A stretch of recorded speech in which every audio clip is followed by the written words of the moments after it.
माई चिंता जानी कर तू हमार हो दामाद तोहर बढ़िया मिलल बा।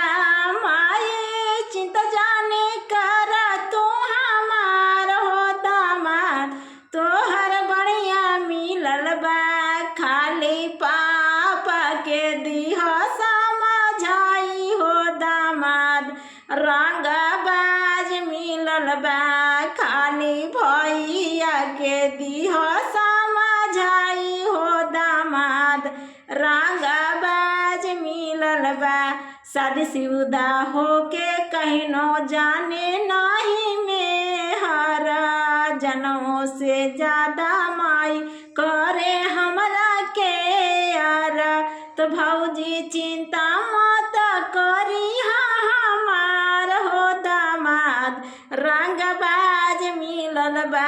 भैया चिंता मत करी हमार हो बहनोई रंगबाज मिलल बा।